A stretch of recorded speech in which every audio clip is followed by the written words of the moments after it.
ಕೋಲಾರ ಜಿಲ್ಲೆಯಲ್ಲಿ ಸರ್ಕಾರಕ್ಕೆ ನಾಲ್ಕು ದಲಿತ ಶಾಸಕರನ್ನು ಕೊಟ್ಟಿದ್ದಾರೆ. ಕಾಂಗ್ರೆಸ್ ಅಧಿಕಾರಕ್ಕೆ ಬರೋದಕ್ಕೆ ಕೋಲಾರ ಜಿಲ್ಲೆನೂ ಒಂದು ಕಾರಣ ಅಂತೇಳಿ ಇವತ್ತು ಸಿದ್ದರಾಮಯ್ಯನವರಿಗೆ ನಿಮ್ಮ ಮುಂದೆ ಹೇಳೋದಕ್ಕೆ ಇಷ್ಟಪಡ್ತೀನಿ. ಯಾಕಂತಂದ್ರೆ ಮೀಸಲಾತಿ ಕ್ಷೇತ್ರದಲ್ಲಿ ಮೀಸಲಾತಿ ಇರುವಂತ ವ್ಯಕ್ತಿಗಳನ್ನ ಬಿಟ್ಟು ಬೇರೆ ಯಾರ್ಯಾರಿಗೂ ಅಲ್ಲಿ ನಿರ್ದೇಶಕರಾಗಿ ಕುಂಡಿಸೋದು, ಆ ಸಂಸ್ಥೆಯನ್ನ ಹಾಳು ಮಾಡಿರುವಂತದ್ದು ಎಷ್ಟೋ ನಿರ್ದೇಶಕರು ಈಗಾಗಲೇ ನಮ್ಮ ಪತ್ರಿಕಾ ನಾವು ಇದು ಮಾಡಿದ್ವಿ. ಯಾರ್ಯಾರು ಏನೇನ್ ಮಾಡಿದ್ದಾರೆ ಅಂತೇಳಿ ನಮ್ಮ ಪತ್ರಿಕಾ ಇದರಲ್ಲಿ ಪ್ರಕಟಣೆ ಮಾಡಿದೀವಿ ನಾವು. ಅಂಥವ್ರನ್ನ ಇವತ್ತು ಅಲ್ಲಿ ನಿರ್ದೇಶಕರಾಗಿ ಅಧ್ಯಕ್ಷರಾಗಿ ಅವರ ಪ್ರಬಲ ಹಣದ ಪ್ರಬಲನೋ ಅಥವಾ ಯಾರ ಪ್ರಬಲನೋ ಗೊತ್ತಿಲ್ಲ, ಪ್ರಬಲ ಅವರು. ಇಲ್ಲಿ ದಲಿತರು ಯಾರ ಮೇಲೆ ಬರಬಾರ್ದು, ಕೋಲಾರ ಜಿಲ್ಲೆಯಲ್ಲಿ ದಲಿತರು ಯಾರ ಮೇಲೆ ಬರಬಾರ್ದು, ದಲಿತರನ್ನ ತುಳಿಯುವಂತ ಕೆಲಸಗಳ ಅಲ್ಲಿ ದಲಿತರು 40% ದಲಿತರು ಇದ್ರೂ ಕೂಡ ದಲಿತರನ್ನ ಮೇಲೆ ತಲೆ ಎತ್ತೇ ಇರುವಂತ ಕೆಲಸಗಳನ್ನ ಅಲ್ಲಿನ ಕಾಣದ ಕೈಗಳು ಅಂತ ಹೇಳೋದಕ್ಕೆ ಇಷ್ಟಪಡ್ತೀನಿ. ಕಾಣದ ಕೈಗಳು ಅಲ್ಲಿ ಕೆಲಸ ಮಾಡ್ತಾವೆ. ಅದಕ್ಕೆ ಇವತ್ತು ನಾವೇನ್ ಮಾಡ್ತಾ ಇದೀವಿ, ಇವತ್ತು ನೇರವಾಗಿ, ಯಾಕಂದ್ರೆ ಸರ್ಕಾರ ಬರೋದಕ್ಕೆ ದಲಿತರ ಶ್ರಮನೂ ಇದೆ, ದಲಿತ ಸಂಘಟನೆಗಳ ಶ್ರಮನೂ ಇದೆ, ದಲಿತರ ಶ್ರಮನೂ ಇದೆ. ಹಂಗಾಗಿ ಇವತ್ತು ನಾವು ಕರ್ನಾಟಕದ ಮುಖ್ಯಮಂತ್ರಿ ಸಿದ್ದರಾಮಯ್ಯ ಅವ್ರನ್ನ ಮತ್ತೆ ಸರ್ಕಾರವನ್ನ ನಾವು ಒತ್ತಾಯ ಮಾಡ್ತಾ ಇದ್ವಿ. SN ನಾರಾಯಣ ಸ್ವಾಮಿ ಅವ್ರನ್ನ ಕೋಮುಲ್ಗೆ ಅಧ್ಯಕ್ಷರನ್ನಾಗಿ ಮಾಡಲೇಬೇಕು ಅಂತ ಹೇಳಿ ಇವತ್ತು ನಾವು ಈ ಒಂದು ಪತ್ರಿಕಾಗೋಷ್ಠಿಯನ್ನ ನಾವು ಕರೆದು ನಿಮ್ಮ ಮುಂದೆ ನಮ್ಮ ನೋವುಗಳನ್ನ ಮತ್ತೆ ಆ ಕ್ಷೇತ್ರದ ಜನರ ನೋವುಗಳನ್ನ ನಿಮ್ಮ ಮುಂದೆ ಇಟ್ಟು ನಮ್ಮ SN ನಾರಾಯಣ ಸ್ವಾಮಿ ಅವರು ಅಲ್ಲಿ ಅಧ್ಯಕ್ಷರನ್ನಾಗಿ ಮೊದಲ ಬಾರಿಗೆ ದಲಿತರನ್ನ ಒಂದು ಬಾರಿ ಆ ಜಾಗದಲ್ಲಿ ಕೂರಿಸ್ಬೇಕು ಅಂತೇಳಿ ನಾವು ಇವತ್ತು ಪತ್ರಿಕಾಗೋಷ್ಠಿಯನ್ನ ಕರೆದು ನಮ್ಮ ಒತ್ತಾಯಗಳನ್ನ ನಾವು ಇಲ್ಲಿ ಇಟ್ಟಿದ್ದೀವಿ. ಹಂಗಾಗಿ ನೀವು ದಯವಿಟ್ಟು ನಿಮ್ಮ ಎಲ್ಲ ಪತ್ರಿಕಾ ಮಾಧ್ಯಮದಲ್ಲಿ ಮತ್ತೆ ಎಲೆಕ್ಟ್ರಾನಿಕ್ ಮೀಡಿಯಾದಲ್ಲಿ ಎಲ್ಲದರಲ್ಲೂ ನೀವು ಅತಿ ಹೆಚ್ಚಿನ ಪ್ರಚಾರ ಕೊಟ್ಟು SN ನಾರಾಯಣ ಸ್ವಾಮಿ ಅವರು ಆ ಕೋಮುಲ್ಗೆ ಅಧ್ಯಕ್ಷರನ್ನಾಗಿ ಬರಲು ನೀವು ಪ್ರಚಾರ ಮಾಡಬೇಕು ಅಂತೇಳಿ ನಾನು ನಿಮ್ಮಲ್ಲೂ ಸಹ ಕೈ ಮುಗಿದು ನಾನು ಕೇಳ್ಕೊಳ್ತೇನೆ. ಇಷ್ಟೊತ್ತು ನಾನು ಪತ್ರಿಕಾಗೋಷ್ಠಿಯನ್ನು ಉದ್ದೇಶಿಸಿ ಮಾತನಾಡಿ, ನನ್ನ ಹೆಸರು ಸಿದ್ದಾಪುರ ಮಂಜುನಾಥ್ ಅಂತ, ಕರ್ನಾಟಕ ದಲಿತ ಸಂಘ ಸಂಸ್ಥೆ ಅಂಬೇಡ್ಕರ್ ವಿಚಾರವಾದ ಹಾಗೂ ಕರ್ನಾಟಕ ಅಹಿಂದ ಸಂಘಟನೆಗಳ ರಾಜ್ಯ ಸಂಚಾಲಕನಾಗಿ ನಾನು ಮುಂದುವರೆದಿದ್ದೀನಿ. ನನ್ನ ಜೊತೆ ನಮ್ಮ ಗೋಪಾಲು ಮತ್ತೆ ನಮ್ಮ ಶಂಕರ್ ರಾಮಲಿಂಗಯ್ಯನವರು ಇದ್ದಾರೆ. ಈಗ ಶಂಕರ್ ರಾಮಲಿಂಗಯ್ಯನವರು ಮಾತನಾಡಬೇಕಂತೇಳಿ ನಾನು.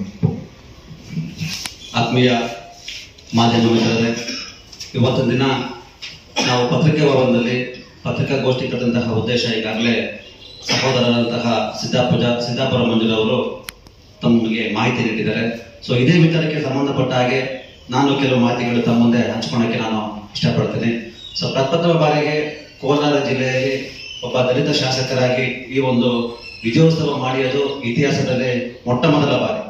ಸೊ ಇದನ್ನ ನಾವು ಗಮನಿಸಿದಾಗ ದಯಮಾಡಿ ಮಾನ್ಯ ಸಿದ್ದರಾಮಯ್ಯ ಸರ್ಕಾರ ಅವರು ನಾವು ಅಹಿಂದ ಪರ, ನಾವು ಹಿಂದುಳಿದ ಪರ ಅಂತ ಎಲ್ಲ ಸಂದರ್ಭದಲ್ಲೂ ಹೇಳ್ಕೊಂಡ್ಬರ್ತಾ ಇದ್ದಾರೆ. ನಮ್ಮ ಬೇಡಿಕೆ ಇಷ್ಟೇ. ಸೊ ನಾವು ನಿರ್ದೇಶಕರಾಗಿ ಈ ಒಂದು ಹಾಲು ಒಕ್ಕೂಟಕ್ಕೆ ನಿರ್ದೇಶಕರಾಗಿ ನಮ್ಮ SN ನಾರಾಯಣ ಸ್ವಾಮಿ ಅವರನ್ನ ಸೊ ನೀವು ನೇಮಕ ಮಾಡಲೇಬೇಕು ಅಂತ ಒಂದು ವಿಚಾರ. ಸೊ ಅದರ ಪ್ರತಿಸ್ಪರ್ಧಿಯಾಗಿ ಆ ಒಂದು ಇದಕ್ಕೆ ಮಾಲೂರು ಶಾಸಕರಾದಂತಹ ನಂಜೇಗೌಡರು ಸಹ ಒಂದು ಸ್ಪರ್ಧಿಯಾಗಿದ್ದು ಅವ್ರ ಮೇಲೆ ಸುಮಾರು ಹಲವಾರು ಕೇಸ್ಗಳಿದೆ. ED ಕೇಸ್ ಆಗ್ಬೋದು, ಮತ್ತೆ ಒಂದು ಹಗರಣದಲ್ಲಿ ಒಂದು ಮೇಘಾ ಡೇರಿಯಲ್ಲಿ 200 ಕೋಟಿ ಹಗರಣ ಆಗ್ಬೋದು, ಮತ್ತೆ ರಾಜಧಾನಿ ವಂಚನೆಯಲ್ಲಿ ಒಂದು 140 ಕೋಟಿ ಹಗರಣಗಳಾಗ್ಬೋದು. ಮತ್ತೆ ಒಂದೇನಾದ್ರೂ ನೀವೇನಾದ್ರೂ ಆ ಒಂದು ಇದಕ್ಕೆ ನೀವೇನಾದ್ರೂ ಅಧ್ಯಕ್ಷರಾದ್ರೆ ಮಾಡಿದ್ರೆ ಕಾಂಗ್ರೆಸ್ಗೆ ತೀವ್ರ ಮುಖಭಂಗವಾಗುವಂತಹ ಸಾಧ್ಯತೆಗಳು ಬಹಳ ಹೆಚ್ಚಿದೆ. ಎಲ್ಲದಕ್ಕಿಂತ ಹೆಚ್ಚಾಗಿ ಆ ಒಂದು ನಮ್ಮ ಕೋಲಾರ ಜಿಲ್ಲೆಯಲ್ಲಿ ಒಂದು 4 MLAಗಳನ್ನು ಕಾಂಗ್ರೆಸ್ ಸರ್ಕಾರ ಈಗಾಗಲೇ ಹೊಂದಿದೆ. ಮತ್ತೆ ಏನಾದ್ರು ನಾವು ಇವರನ್ನು ನಂಜೇಗೌಡರನ್ನು ಮತ್ತೆ ನೀವೇನಾದ್ರು ಆ ಒಂದು ಸ್ಥಾನಕ್ಕೆ ನೀವೇನಾದ್ರು ತಗೊಂಡ್ರೆ ಮುಂದಿನ ದಿನಗಳಲ್ಲಿ ಆ ಒಂದು ಭಾಗದಲ್ಲಿ ಕಾಂಗ್ರೆಸ್ ಜೋಡಿಪಟ್ಟು ಹೋಗುವ ಚಾನ್ಸಸ್ ಇದ್ದಾವೆ. ಅದಕ್ಕೆ ದಯಮಾಡಿ ಮಾನ್ಯ ಸಿದ್ದರಾಮಯ್ಯ ಸಾಹೇಬರು ಅದಕ್ಕೆ ಅವಕಾಶ ಕೊಡ್ತೀರಾ. ಇವಾಗ ನಮ್ಮ ನಂಜೇಗೌಡರು ಇವರು ನಮ್ಮ SN ನಾರಾಯಣ ಸ್ವಾಮಿ ಅವರನ್ನ ಅಧ್ಯಕ್ಷರಾಗಿ ಮಾಡಬೇಕು. ಅಧ್ಯಕ್ಷರಾಗಿ ಮಾಡೋದಕ್ಕೆ ನಾವೆಲ್ಲರೂ ಕರ್ನಾಟಕ ಭೀಮಸೇನೆ ಸಂಘಟನೆ ಮತ್ತು ಇಲ್ಲಿರುವಂತಹ ಎಲ್ಲ ಸಂಘಟನೆಗಳು, ಹಿಂದುಳಿದ ಪರ ಸಂಘಟನೆಗಳು, ಅಹಿಂದ ಪರ ಸಂಘಟನೆಗಳು, ನಾವೆಲ್ಲರೂ ಸೇರಿ SR ನಾರಾಯಣ ಸ್ವಾಮಿ ಅವರಿಗೆ ಅಧ್ಯಕ್ಷ ಮಾಡಬೇಕು ಅಂತ ಮಾನ್ಯ ಮುಖ್ಯಮಂತ್ರಿಗಳಿಗೆ ನಾವು ಈ ಮೂಲಕ ನಾವು ಪತ್ರಿಕಾಗೋಷ್ಠಿ ಮೂಲಕ ನಾವು ಒತ್ತಾಯಿಸುತ್ತೇವೆ. ಪತ್ರಿಕಾಗೋಷ್ಠಿಯನ್ನು ಉದ್ದೇಶಿಸಿ ಹಾಗೆ ನನ್ನ ಸಹೋದರ ಕಾಂಗ್ರೆಸ್ಗೆ ಕೊಟ್ಟಿದ್ದಾರೆ. ಮಾನ್ಯ ಮುಖ್ಯಮಂತ್ರಿ ಅವರು ಏನಿವತ್ತು ಕೋಮಲ್ ಅವರು ಕೋಮಲ್ ಅಧ್ಯಕ್ಷ ಸ್ಥಾನಕ್ಕೆ ನಮ್ಮ SN ನಾರಾಯಣಸ್ವಾಮಿ ಅವ್ರನ್ನ ಆಯ್ಕೆ ಮಾಡಬೇಕು. ಯಾಕೆ ಅಂತಂದ್ರೆ ಅವರು 3 ಬಾರಿ ಶಾಸಕರಾಗಿದ್ದಾರೆ, ದಲಿತರ ಪರವಾಗಿ ಧ್ವನಿಗಳೆತ್ತಿದ್ದಾರೆ, ಅನೇಕ ಸಮಾಜಮುಖಿ ಕೆಲಸ ಮಾಡಿದ್ದಾರೆ, ಮತ್ತೆ ನೊಂದವರ ಪರವಾಗಿ, ದಲಿತರ ಪರವಾಗಿ, ಅಲ್ಪಸಂಖ್ಯಾತರ ಪರವಾಗಿ ಅನೇಕ ಅವರು ಸ್ಪಂದಿಸಂತಹ ನಾಯಕರು. ಅವ್ರಿಗೆ ಏನು SN ನಾರಾಯಣಸ್ವಾಮಿ ಅವರಿಗೆ ಕೋಮಲ್ ಅಧ್ಯಕ್ಷರಾಗಿ ನೇಮಕ ಮಾಡಬೇಕು ಅಂತೇಳಿ ಮಾನ್ಯ ಮುಖ್ಯಮಂತ್ರಿ ಅವರಿಗೆ ನಾವು ಈ ಪತ್ರಿಕಾಗೋಷ್ಠಿ ಮುಖಾಂತರ ಒಂದು ಮನವಿ ಮಾಡ್ಕೊಂಡ್ವಿ. ಮುಂದಿನ ದಿನಗಳಲ್ಲಿ ಯಾವುದೇ ಕೋಲಾರ ಜಿಲ್ಲೆಯಲ್ಲಿ ಅವ್ರಿಗೆ ಏನಾದರೂ ನೀವು ಸ್ಥಾನ ಕೊಟ್ಟಿಲ್ಲ ಅಂತಂದ್ರೆ ಹೋರಾಟಗಳಾಗುವಂಥದ್ದು, ಮತ್ತೆ ಅಲ್ಲಿ ದಲಿತರು ನೋವು ಪಡುವಂಥದ್ದಾಗುತ್ತೆ, ಕಾಂಗ್ರೆಸ್ಗೆ ಹಿನ್ನಡೆ ಆಗುವಂತ ಕೆಲಸ ಆಗುತ್ತೆ. ಯಾಕೆಂದ್ರೆ ಒಂದು ಒಳ್ಳೆ ವ್ಯಕ್ತಿಗೆ ನೀವು ಕೊಟ್ಟಿದೆ ಆದ್ರೆ ಇವತ್ತು ಭಾಗದಲ್ಲಿ ಇನ್ನೂ ಹೆಚ್ಚಾಗಿ ಒಂದು ದಲಿತ ಸಮುದಾಯದವರು ಇವತ್ತು ನಮ್ಮ ಅಧ್ಯಕ್ಷ ಸ್ಥಾನಕ್ಕೆ ಒಂದು ಕೋಮಲ್ ಅಧ್ಯಕ್ಷ ಸ್ಥಾನಕ್ಕೆ SN ನಾರಾಯಣಸ್ವಾಮಿ ಅವ್ರನ್ನ ಆಯ್ಕೆ ಮಾಡಿದ್ದಾರೆ ಅನ್ನೋದು ಒಂದು ಮನದಲ್ಲಿ ಇಟ್ಕೊಂತಾರೆ ಅಂತೇಳಿ ಈ ಸಂದರ್ಭದಲ್ಲಿ ನಾನು ತಿಳಿಸ್ತೇನೆ. ಮಾನ್ಯ ಮುಖ್ಯಮಂತ್ರಿ ಅವರೇ, ದಯವಿಟ್ಟು ನಂಜೇಗೌಡರು ಏನಿದ್ದಾರೆ ಅವ್ರ ಮೇಲೆ ಇಷ್ಟೋತ್ತಮ ಶಿಖರಾಮುಲು ಅವ್ರು ಹೇಳ್ತಿದ್ರು ಇಡಿ ಮತ್ತೆ ಬೇರೆ ಬೇರೆ ಎಲ್ಲ ಇದೆ ಅಂತ. ಅದು SN ನಾರಾಯಣಸ್ವಾಮಿ ಅವ್ರ ಬಗ್ಗೆ ಯಾವುದೇ ಒಂದು ಗೊಂದಲಗಳಾಗ್ಲಿ, ಅವ್ರ ಮೇಲೆ ಯಾವುದೇ ಒಂದು ಅಕ್ರಮವಾಗ್ಲಿ, ಯಾವುದೇ ತರ ಒಂದು ಕಾನೂನು ಬಾಹಿರವಾಗಿ ಯಾವುದೇ ಇಲ್ಲ ಅಂತ ಒಬ್ಬ ದಲಿತ ನಾಯಕರಿಗೆ ನೀವು ಇದು ಅಧ್ಯಕ್ಷ ಸ್ಥಾನ ಕೊಡಬೇಕು ಅಂತೇಳಿ ನಮ್ಮ ದಲಿತ ಸಂಘರ್ಷ ಸೇನೆಯ ರಾಜ್ಯಾಧ್ಯಕ್ಷರಾದ ಎ ಗೋಪಾಲಾದ ನಾನು, ದಲಿತ ಸಂಘರ್ಷ ಸೇನೆಯ ಜಿಲ್ಲಾ ಮುಖಂಡರಾದ ಜಯರಾಮ್ ಅವರು, ಮತ್ತೆ ಕರ್ನಾಟಕ ದಲಿತ ಸಂಘರ್ಷ ಸಮಿತಿ ಅಧ್ಯಕ್ಷರಾದ ಸಿದ್ದಾಪುರ ಮಂಜು ಅವರು, ಕರ್ನಾಟಕ ಭೀಮಸೇನೆ ಅಧ್ಯಕ್ಷರಾದ ಶಂಕರರಾಮಯ್ಯ ಅವರು, ಇನ್ನು ಅನೇಕ ಮುಖಂಡರಾದ ನಾವು ಪತ್ರಿಕೆ ಮುಖಾಂತರ SN ನಾರಾಯಣಸ್ವಾಮಿ ಅವ್ರನ್ನ ಕೋಮಲ್ ಅಧ್ಯಕ್ಷ ಸ್ಥಾನಕ್ಕೆ ಮಾಡಬೇಕು ಅಂತೇಳಿ ಮುಖ್ಯಮಂತ್ರಿಗೆ ಮನವಿ ಮಾಡ್ಕೊಂತೀವಿ. ನಮಸ್ಕಾರ. ಅತ್ಯಧಿಕ ಬಹುಮತಗಳಿಂದ ಗೆದ್ದು ಬಂದಿದ್ದಾರೆ. 3 ಸರಿ ಶಾಸಕರಾಗಿದ್ದಾರೆ. ಮತ್ತೆ ದಲಿತರಿಗೆ ಸಿಗಬೇಕು ಅನ್ನೋದು ಕೂಡ ಸಾಮಾಜಿಕ ನ್ಯಾಯ. ಅಲ್ಲಿ SN ನಾರಾಯಣಸ್ವಾಮಿ ಅವರೇ ಯಾಕೆ ಆಗ್ಬೇಕು? ಬೇರೆ ಹೊಸಬರು ದಲಿತ ನಾಯಕರನ್ನು ಮಾಡಿಸಿ ಸರ್. ಏನಂದ್ರೆ ಇದರಲ್ಲಿ ಆಯ್ಕೆಯಾಗಿರೋ ನಿರ್ದೇಶಕರಲ್ಲಿ ಅವರೊಬ್ಬರೇ ದಲಿತ, ಆಯ್ಕೆಯಾಗಿರೋ ನಿರ್ದೇಶಕರು ಅವರೇ ಸುಮಾರು 13 ಜನ ಇದ್ದಾರೆ. 13 ಜನ ಏಕೈಕ ವ್ಯಕ್ತಿ. ಮತ್ತೆ ಈ ಕುಮೂಲ್ ಉದ್ದಾನಿಂದ ಫಸ್ಟ್ ಟೈಮ್ ದಲಿತ್ ಎಲೆಕ್ಟ್ ಆಗಿರೋ ಸರ್, ಇದು ಫಸ್ಟ್ ಟೈಮ್. ಒಬ್ಬರೇ ಆಗಿರೋ ಯಾರು ಕೂಡ ಆ ಕಮ್ಯುನಿಟಿ ಮೇಲೆ ದಯೆಯಿಂದ ಆಗ್ಲಿ ಅಥವಾ ಗೌರವದಿಂದ ಆಗ್ಲಿ ಸಾಮಾಜಿಕ ನ್ಯಾಯ ಇದುವರೆಗೂ ಆಯ್ಕೆನೇ ಮಾಡಿಲ್ಲ. ಅದೇ ಒಂದು ದೊಡ್ಡ ದುರಂತ ಸರ್. ಮತ್ತೆ ಸರ್, ಈಗ ನಿಮ್ಗೆ 40% ಇದಾರಲ್ವಾ? ಹೌದು ಸರ್. ಸೊ ನೀವು ಮಾಲೂರಲ್ಲಿ ಯಾಕೆ ದೊಡ್ಡದಾಗಿ ಒಂದು ಇದು ಮಾಡ್ಬೋದು? ಯಾಕಂದ್ರೆ ಈಗ 40% ಕಮ್ಮಿ ಆಗೋದು ದೊಡ್ಡ ಸಂಖ್ಯೆ. ನೀವ್ ಹೆಂಗ ಒತ್ತಾಯ ಮಾಡಿ ಅಲ್ಲಿ ಪ್ರೊಟೆಸ್ಟ್ ಇದು ಏನಂದ್ರೆ ಸರ್, ಇದು ಸರ್ಕಾರ ವಿರುದ್ಧ ಮಾಡ್ಬೇಕಂತಲ್ಲ, ಸರ್ಕಾರ ವಿರುದ್ಧ ಅಲ್ಲ, ಆದ್ರೆ ಆತರ ಪರವಾಗಿ ಮಾಡ್ತೀರಿ. ಏನಾಗುತ್ತೆ, ಪ್ರೊಟೆಸ್ಟ್ ಮಾಡಿದ್ರೆ ಎಲ್ಲೋ ಸರ್ಕಾರ ವಿರುದ್ಧ ಅವರೇ ಎತ್ತಿ ಕಟ್ತಿದ್ದಾರೆ ಅನ್ನೋ ಮೆಸೇಜ್ ಮನವಿ ಮಾಡ್ಕೊಳ್ತೀನಿ. ಹೌದೌದೌದು. ಏನಂದ್ರೆ ಅವ್ರ ಮೇಲೆ ಇಡಿ ಕೇಸ್ ಇದೆ, 200 ಕೋಟಿ ಮೆಗಾ ಡೈರಿ ಕೇಸ್ ಇದೆ, 150 ಎಕರೆ ಅಕ್ರಮ ಭೂ ಮಂಜೂರಾತಿ ಹಗರಣ ಇದೆ. ಈಗಲೂ ಕೂಡ 350 ಕೋಟಿ ಏನದು ಗೋಲ್ಡನ್ ಡೈರಿ ಮತ್ತೆ ಐಸ್ ಕ್ರೀಮ್ ಪ್ಲಾಂಟ್ ಇದೆ, ಅದು ಎನ್ಕ್ವೈರಿ ಕೂಡ ಇದೆ. ಸಿದ್ದರಾಮಯ್ಯ ಸರ್ಕಾರ ಅವರೇ ಅನೌನ್ಸ್ ಮಾಡಿದ್ದಾರೆ. 140 ಕೋಟಿ ರಾಜಧಾನಿ ವಂಚನೆ ಕೇಸ್ ಇದೆ.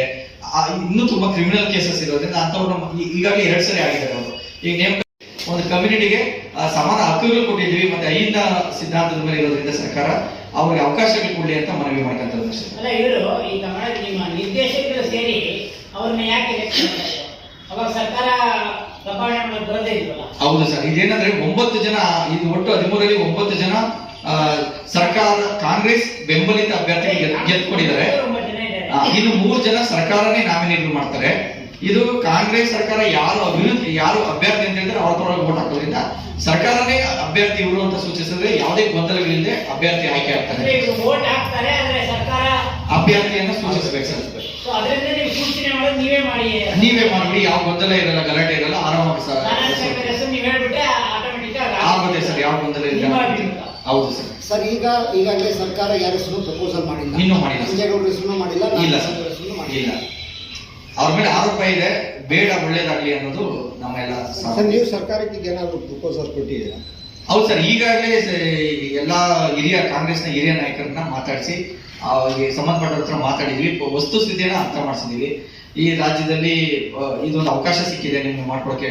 ಇಡೀ ರಾಜ್ಯದಲ್ಲಿ ತುಂಬಾ ಕಡೆ ಜಿಲ್ಲೆಗಳಲ್ಲಿ ಇದೆ, ನಿಮ್ಗೆ ಗೊತ್ತಿದೆ, ಎಲ್ಲೂ ಕೂಡ ಅವಕಾಶ ಕೊಟ್ಟಿಲ್ಲ. ಹಾಗಾಗಿ ಆಕ್ಚುಲಿ ಅದಕ್ಕೆ ಅವಕಾಶನೇ ಇಲ್ಲ ಕಾನೂನಲ್ಲಿ. ಒಂದ್ಸರಿ ಯಾರು ಅಧ್ಯಕ್ಷರಾಗ್ತಾರೆ ಅವರೇ ವೋಟ್ ಮಾಡ್ಬೇಕಾಗಿರೋದು, ಇದು ಪ್ರತಿ ಸರಿ ನಡ್ಕೊಂಡಿರೋದು. ಡೆಲಿಗೇಟ್ ಫಾರ್ಮ್ ಮಾಡಿರೋ ಕುತಂತ್ರನೇ ಇವ್ರನ್ನ ಕರ್ಕೊಂಡು ಹೋಗಕ್ಕೆ. ಈ ವಿರೋಧ ಅಭ್ಯರ್ಥಿ ಯಾರಿದ್ರು ಡಾಕ್ಟರ್ ಪ್ರಸನ್ನ ಇದ್ರು, ತುಂಬಾ ಎಲಿಜಿಬಲ್ ಇದ್ರು, ಪಾಪ ವಿದ್ಯಾವಂತರು. ಅವರು ಯಾರು ಅವ್ರ ಪರವಾಗಿ ಡೆಲಿಗೇಟ್ ಸೂಚಕರಾಗಿ ಸಹಿ ಮಾಡಿದ್ರು, ಅವರ ಡೆಲಿಗೇಷನ್ ಕ್ಯಾನ್ಸಲ್ ಮಾಡ್ಬಿಟ್ಟಿದ್ದಾರೆ. ಕುತಂತ್ರ ಇದು ಕ್ಲಿಯರ್ ಆಗಿ ವಾಮಮಾರ್ಗದಿಂದ ನಡೆದಿರುವಂತದ್ದು. ಇದು ಹೈಕೋರ್ಟ್ಗೆ ಅವ್ರ ಕೇಸ್ಗೆ ಹೋಗಿದ್ದಾರೆ, ಇದು ಇತ್ಯರ್ಥ ಆಗ್ತದೆ ಸರ್. ಇದು ಯಾರು ತಮ್ಮ ಎದುರಾಳಿ ಇದ್ರು ಇದೇ ತರನೇ 17 ಡೆಲಿಗೇಟ್ಸ್ ಅಂದ್ರೆ ಅಧ್ಯಕ್ಷರು ಯಾರಿದ್ರು ಅವ್ರನ್ನ ಚನ್ನಪಟ್ಟಣದಲ್ಲಿ ಕೂಡ ಸೂಪರ್ ಸೀಟ್ ಮಾಡಿದ್ರು. ಸೇಮ್ ಅದೇ ಪ್ರಕರಣ. ಯಾರು ಈ ಪ್ರಸನ್ನ ಅವರಿಗೆ ಸೂಚಕರಾಗ್ತಾರೆ ಅಂತ ಗೊತ್ತಿತ್ತು, ಅವ್ರನ್ನ ಕ್ರಿಮಿನಲ್ ಕೇಸ್ ಮಾಡಿದ್ದಾರೆ ಕುಟುಂಬದಲ್ಲಿ ಇಬ್ಬರ ಮೇಲೆ. ಕೆಲವನ್ನ 15 ಡೆಲಿಗೇಟ್ಸ್ ಅನ್ನ ಸೂಪರ್ ಸೀಟ್ ಮಾಡಿದ್ದಾರೆ, ಅದು ಕಾನೂನು ಬಾಹಿರವಾಗಿ. ಅದು ಕಾನೂನು ಪ್ರಕಾರ ಹೋರಾಟ ನಡೆದಿದೆ. ಅವರು ಅವಿರೋಧವಾಗಿ ಆಯ್ಕೆಯವರಲ್ಲಿ ನಮ್ಮ ತಕರಾರಿಲ್ಲ. ಬಟ್ ಅದರಲ್ಲಿ ಕಾನೂನು ಬಾಹಿರ ಪ್ರಕ್ರಿಯೆ ಇರೋದು ಎಲ್ಲರಿಗೂ ಗೊತ್ತಿರುತ್ತೆ ವಿಷಯ. ಬಹುಮತ ಅಂದಾಗ ಇದನ್ನ ಹೇಳ್ಬೇಕಾಗುತ್ತೆ. ಬಹುಮತ ದೊಡ್ಡದ, ಅವಿರೋಧ ಆಯ್ಕೆ ದೊಡ್ಡದ. ಹೌದು ಸರ್. ಅಂದ್ರೆ ಎದುರಾಳಿ ಕ್ಯಾಂಡಿಡೇಟ್ ಇಲ್ಲದೆ ಮಾಡಿರೋದು ಅದೊಂದು ಕುತಂತ್ರದ ಭಾಗ ಸರ್. Thank you sir. ಅಷ್ಟೇ ಸರ್.